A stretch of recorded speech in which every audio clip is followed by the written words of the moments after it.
Welcome to another edition of BrainScratch Searchlight. I'm your host, John Lordan, and today's episode is going to be a little bit different. I did an episode a while back where I started talking about some steps about what to do if you're ever faced with the challenge of having a loved one go missing.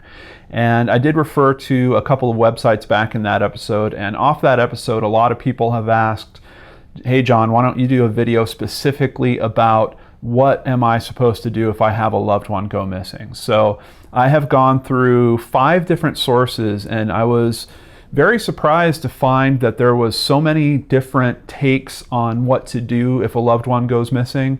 So I've taken information from all of those 5 sources and compiled it all together into one kind of super list. I'm going to review that here with you. And I've also got a copy of it up at BrainScratchers.com. If you go into the missing people section, you'll see there's a new bit of text at the top about if you're facing this, then click here to go through the list of what to do and what to expect. So I'm hopeful that that's going to help some people out there. I found some very good pieces of information, but not all in one place. And I know when you're facing something like that, you're probably not thinking very straight, and you've all of a sudden got all these responsibilities and things you have to do. So I'm very hopeful that this might help someone that is facing that. So with that being said, I do want to thank missingpersonshelp.org. A significant portion of this format really came from theirs. They did a really good job of kind of organizing the thought process and the order of steps. As I edited it, I went through and moved a few things around and then injected a lot of stuff from these other sites, which included a pretty decent article at wikihow.com, another one from crimefeed.com, as well as qcmpn.com and nampn.org. So here we go. Step number 1, decide who is the point person for the investigation. Every time I've spoken to family members that are faced with this, some things really come clear. There is usually one person that is kind of the quarterback for being the main contact between the family and the police. So figure that out right off the top of the bat. If it's a spouse that goes missing, I would assume it's going to be the other spouse in many cases. If a parent goes missing and there's a bunch of siblings, maybe you should get the siblings together and kind of figure out, okay, who's going to be the main point person, and then don't be afraid to share duties with the other people, but just make sure that all the communication is funneling through one person, because you don't want any information to get dropped here and not over into the hands of law enforcement where it might be helpful. Get a notebook and pen, as you need to record everything you can. At this point, you're becoming an investigator, so you need to take extremely detailed notes of everything that you're finding as you're finding it, tag the time you're finding it and the source of where you found it. You're collecting this information assuming at some point that if the person doesn't pop back up, you're going to have to relay these details to a person in law enforcement. So you want to be sure to have extremely good notes. I know everyone has a cell phone nowadays, but I really think there's something about having a physical pad of paper. You can kind of do different things on it. It's a way different capture device for tracking information. So personally, I would say get a new pad, get a fresh new journal or binder of some kind, and use that for keeping track of all these little tidbits of information that you're collecting. Determine if they are truly missing. Sometimes a suspected missing adult is discovered to be in hiding. This certainly does happen. When I actually bumped into a tip on a different website about getting the family together and discussing, did one sibling hear something from them about them struggling in some way, or maybe that they wanted to get away from it all or something like that. You never know what information is going to come out in kind of a group environment like that. So you might want to have some type of family meeting where you get a bunch of people together to discuss the person's disappearance and then the theories around why they are missing. Ask yourself and others, is the missing person's lack of communications a behavior that is new, or has it been done sporadically in the past? We just had this story that I did on Case Cracked this week of a woman that went missing and was eventually found alive, living in a cupboard or hiding in a cupboard. But she had a history of running away. So there was definitely a good pattern there where maybe some of her family members should have thought twice about thinking that she had deceased when she actually didn't. If you determine no and your gut tells you something is wrong, then you want to start a process of eliminating possibilities and look for any sort of event or communication that corroborates your suspicion and enhances your plea for help. So this is an approach that we use frequently on BrainScratch shows. We want to discuss all the different theories and then try to find information to discount some of those theories so we can narrow down to the most likely. That's just kind of a process of elimination. So put yourself into those shoes of being your own private investigator and really let your mind wander on what all these different theories might be. Share them with your family, see if you can knock some of those off, and then see if you can find anything to support why one of those theories might be more possible or true, or if you can find information that discounts some of those theories so you can knock those off your list. And I especially like how this is written because it says it enhances your plea for help. At some point when you take this to law enforcement, you're going to have the challenge of convincing them that this is an important case. Possibly there's some foul play suspected or something has gone wrong here. So it's really important as you're going through this that you understand not only are you trying to figure out the truth, but you're trying to get together talking points for your eventual meeting with law enforcement so you can convince them, hey, I've got a brother. I know he wouldn't go anywhere without his insulin medication. He left all his medication at home. He's been missing for 3 days. He's going to be in medical trouble without this. Please help us find him. You need to really get a part of your brain working on that conversation and looking for information that's going to help you. Call their cell phone, office, home, and see if they have an updated message or anything that might indicate where they went. Sometimes we get disconnected from other family members. They don't hear from us for a little while. They might think I've gone missing when I decided to take a vacation or leave the country for a few days or something along those lines. So just basically check all the points of them where they would have a message to let other people know that they might be out of the office, might not be at home or something along those lines. If their cell phone is ringing, call it regularly. And I actually put this in here for a specific reason. In many of the cases I review, the ping information becomes critical when someone goes missing.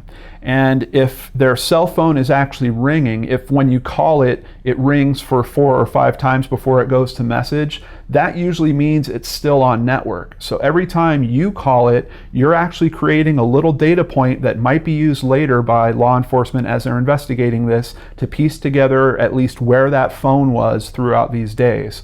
So that's why I have a little note in here just to call it regularly if it is ringing multiple times. If it doesn't ring multiple times and it goes direct to voicemail, that usually means that it's turned off or off network. So that ping trail idea isn't going to work as well in that instance. But if it is ringing, call that phone often, regularly.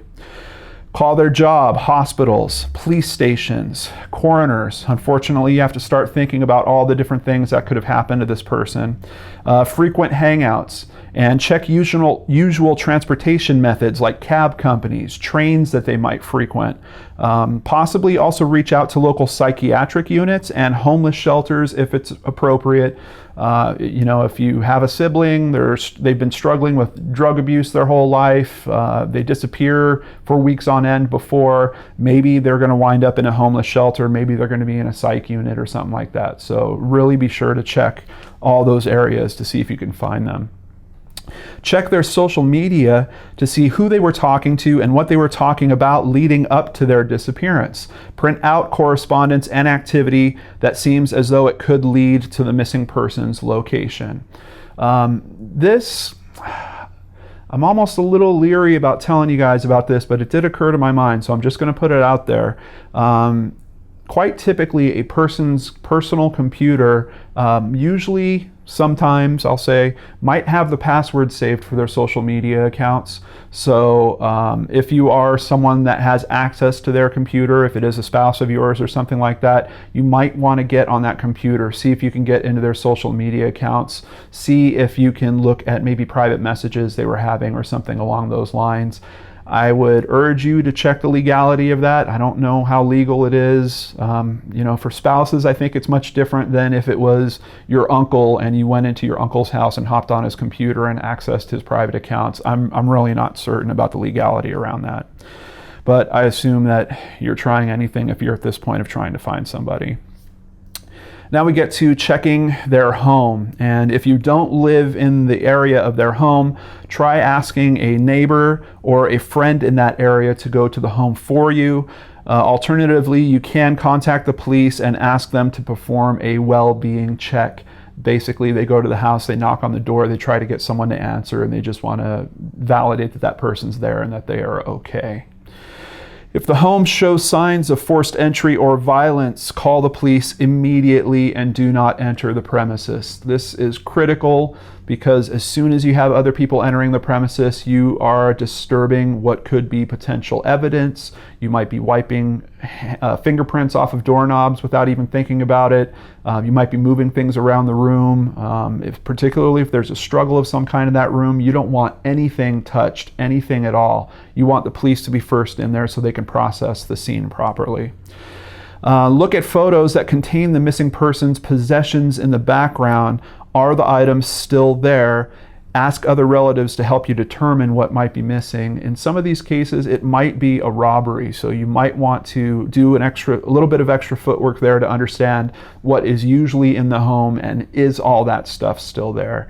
This is coming from personal experience from someone whose parents were unfortunately murdered, and he or she, I'm not sure if it's a man or a woman, they didn't realize, but there had been a lot of things that were stolen from their parents, but they were kind of smaller objects, so they weren't obvious to the person.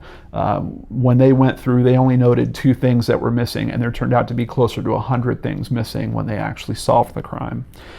Look at records and recent receipts for items purchased, and are those items still there?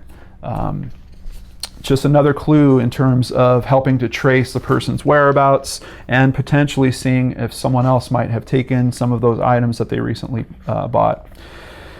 If that is not the situation, if it doesn't look like there is any violence at the home, proceed with caution and enter the home. Still, do not touch anything or move items. Use your thumb and index finger to open a door rather than grasping the whole knob. Once again, you could wipe away prints. And don't touch the interior side of the door. Police might be able to lift prints from that side. Keep track of what you do touch and your observations all in your notebook.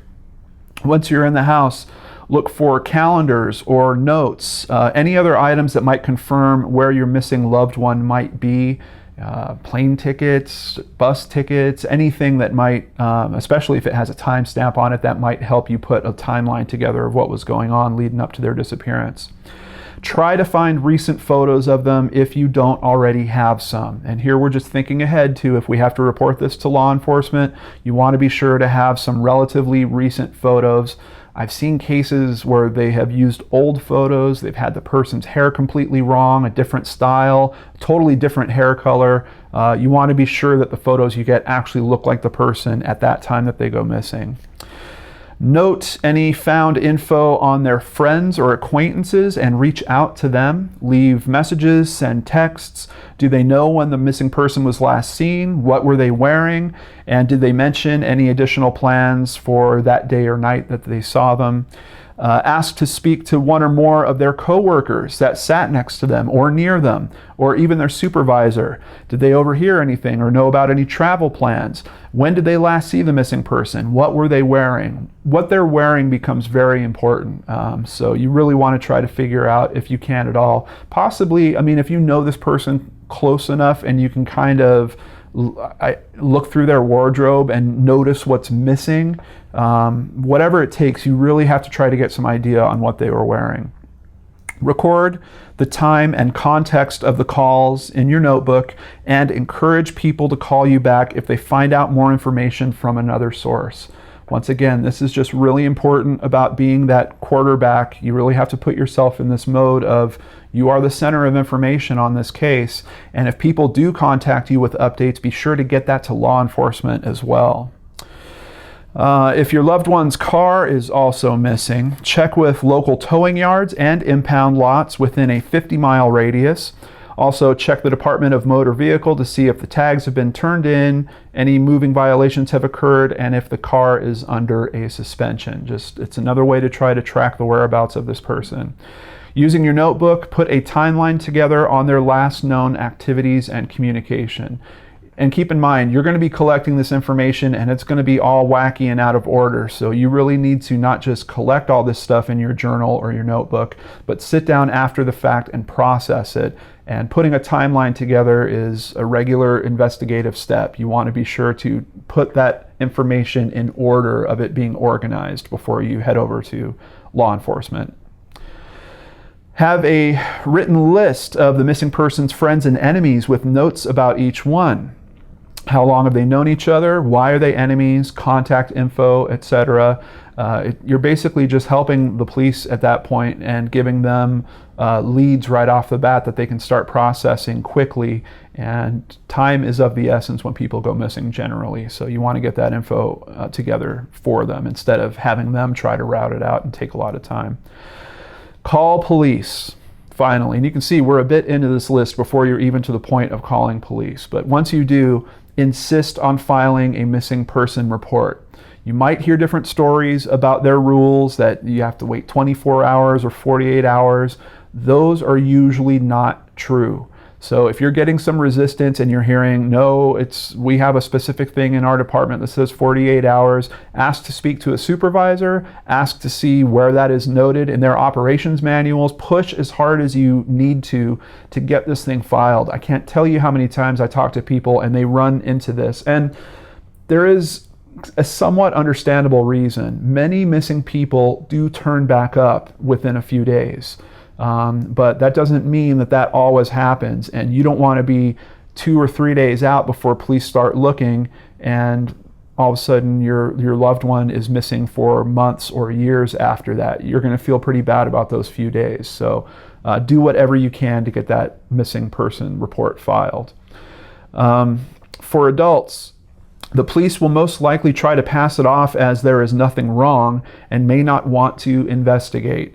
If you don't agree with the police, you need others to support suspicions or have some evidence to persuade them. Once again, this is kind of like those conditions I was talking about. If you know that someone has a medical condition and they didn't take their medicine, they are at risk. So them being missing at that point is something more dramatic. You might have a family member who that person takes care of, and all of a sudden that person isn't showing up to do that anymore. That would be a pretty strong indicator that something has gone wrong here. But you're going to hear this. You've probably heard this excuse before. Adults do have the right to disappear, and police will sometimes use that to kind of slow this process down and push things off, and you want to try to cut through that. That's why it's so important to really understand this case before you take it to the police as much as you can. With children, especially preteens, the sentiment goes away as children typically do not have the independence or means to disappear on their own. So theoretically, it should be easier to get those types of missing reports filed. But regardless, if you're still hearing about some 24 or 48 hour thing, try to push through that. When you call law enforcement, provide the missing person's name, any known nicknames or aliases, their date of birth, height, weight, hair color, eye color, and any other unique identifiers such as eyeglasses, braces, scars, tattoos, and any medical conditions you are aware of. Also tell them about notable jewelry, wedding ring, bracelets, earrings, necklaces, or other objects that they may be carrying, such as a cell phone or a purse. Tell them when the person was noticed to be missing, when they were last seen, and what clothing he or she is wearing, if known. Then you want to give the police 3 recent photos of the missing person. And that's why I had you looking for those as soon as you get involved with this. Make copies of everything that you hand over to the police. There is a very good chance that you're never going to get that stuff back. So you don't want to give them your original copy of your journal. Any photos that you give them, make them copies of photos, or make sure that you have good copies. It's so easy nowadays to copy documentation. Most people's cell phone cameras are at a decent enough resolution where you can literally take snaps of documentation or photos and then use them again. So just keep that in mind. When speaking to law enforcement, it is important to be completely honest regarding the circumstances involving your loved one's disappearance.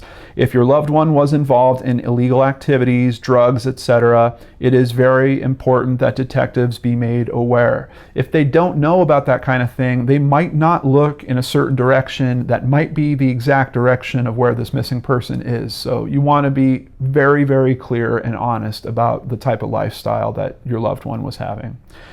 Make sure you obtain a case number for your missing persons report.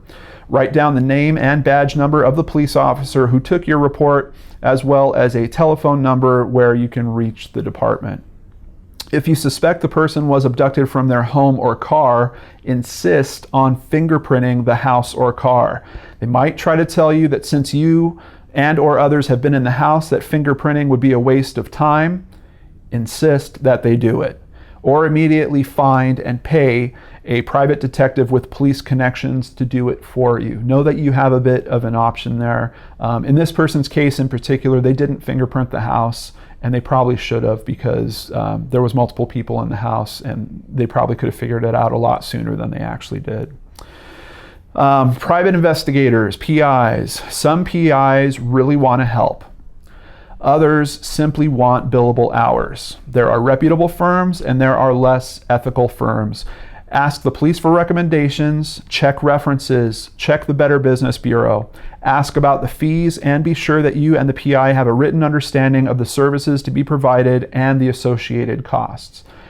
I hear about as many bad stories about PIs as good stories. I might actually hear more bad stories than good stories. So be very careful when you're engaging a PI. Really try to get a recommendation and try to look into them before they start billing you. And they will bill you, and it's going to be a pretty substantial cost usually. So you want to be sure that you're working with someone that's on the up and up there. If they suspect foul play, if law enforcement suspects foul play, they will come looking for suspects. The first suspects will likely be you, especially if you're the quarterback that I'm talking about, if you're someone that's close to this person that has gone missing. Family members or other persons who knew them closely. Statistically speaking, most cases of foul play are committed by a family member or someone close, so be ready. Lie detector tests and interrogation techniques can be very unsettling, but it is necessary. You want to cooperate with these things. You want to get it cleared so that they can finally focus on the real areas that they need to look at. So just know those eyes might come towards you. You're going to have some hurdles you're going to have to jump, but you can get through that. Keep up with the police. Ask the police what their plans are and how they can help you. Do your best to keep this relationship healthy and effective. Be helpful, but do not be a hindrance. And this is tricky. I've spoken to so many people that have bad relationships with their investigators, which seems to happen after the investigation goes on for a prolonged period of time. So just know this is a very tricky thing for most people to manage, but you want to keep those lines of communication open. In many cases, these law enforcement officials are the only people that can really help you. So if you burn those bridges and burn that relationship, sometimes you're going to be left out in the cold without a whole lot of help. So you want to really be careful around that. Ask if they have other departments or agencies assisting. Press them hard to get as many agencies to help as you can. Ask for regular updates and be respectful.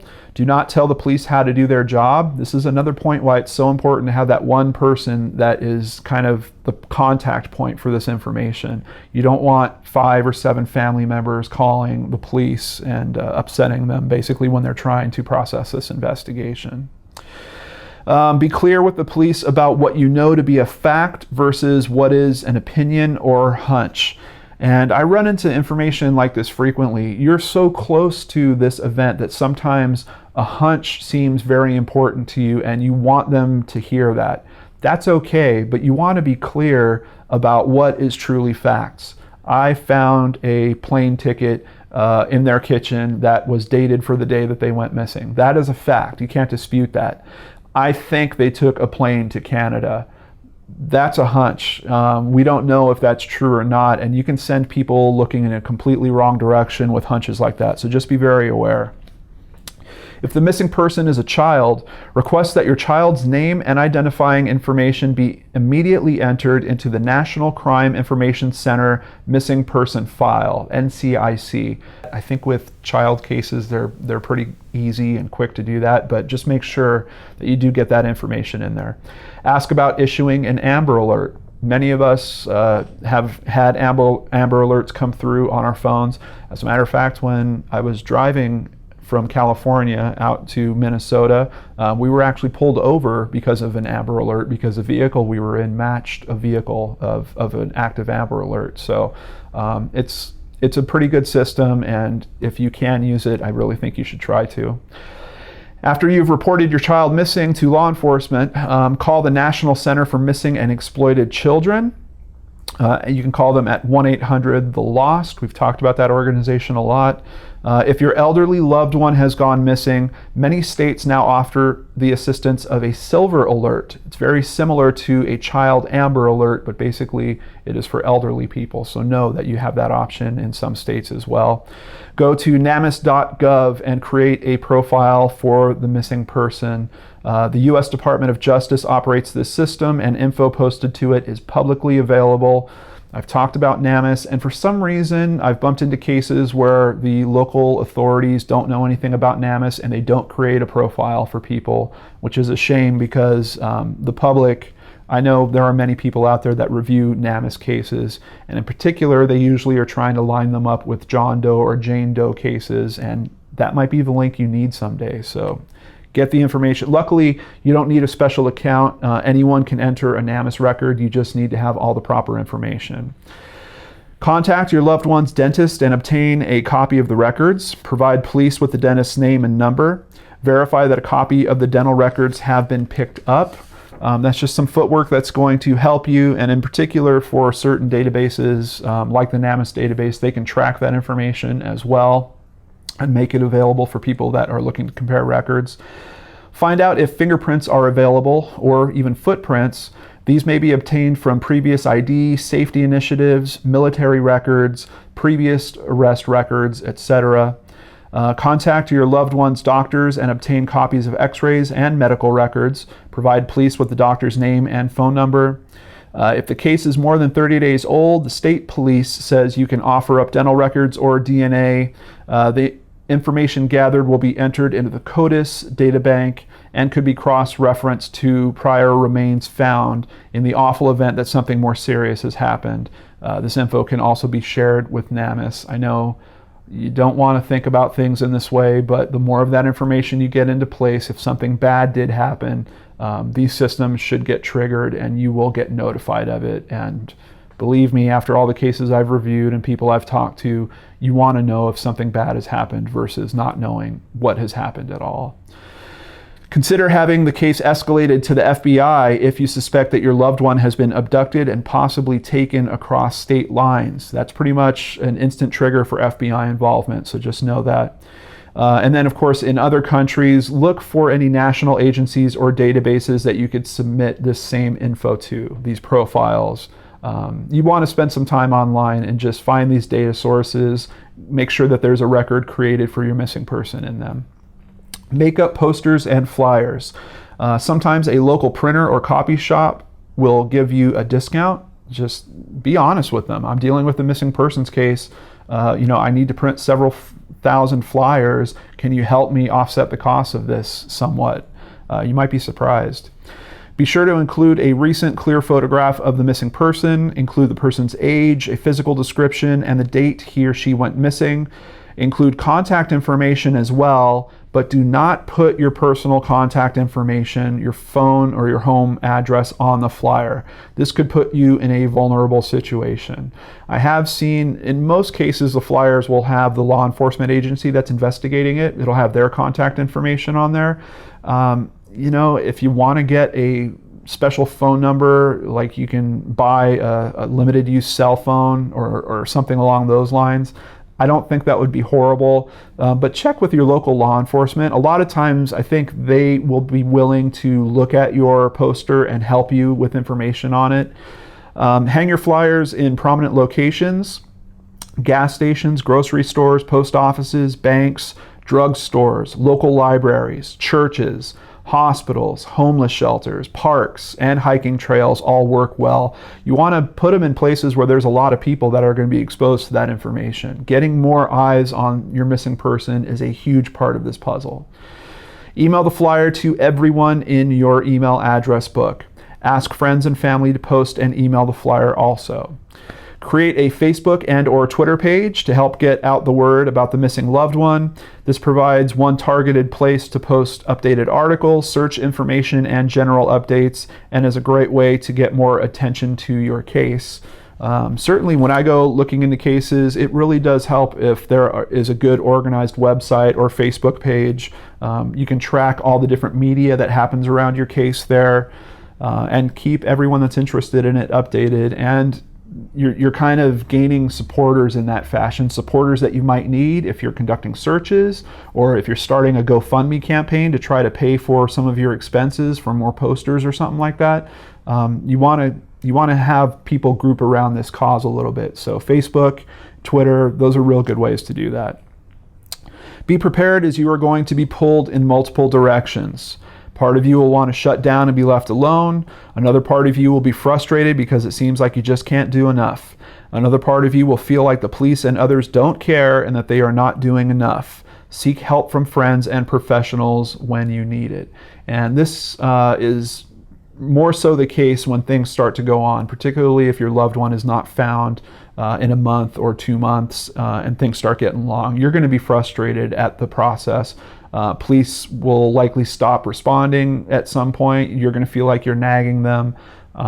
Just know that's all normal and part of this process. Get the word out. Try to get the local press to run a story about your missing loved one. Radio, paper, TV. Call them and ask them to speak to the head of the news department. Ask for the paper's editor. Talk to your coworkers and friends. Ask them if they have connections into the media. Call stations that are just not in your immediate area. Use email and websites. Contact blogs and even YouTubers. Organize volunteers and searches. Try to get help from friends, family. There are also organizations that might be able to help you. Again, get someone you know to help you with finding volunteers and help.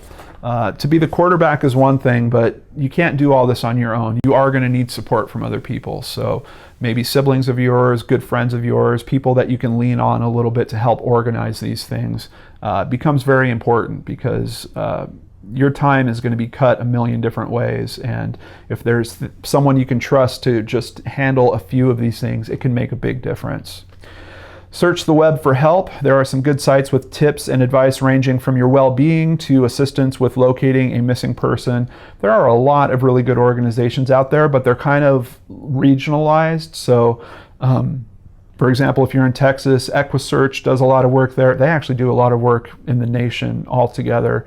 But keep in mind that if you're looking for someone in terrain where you need horses, you have something like EquiSearch.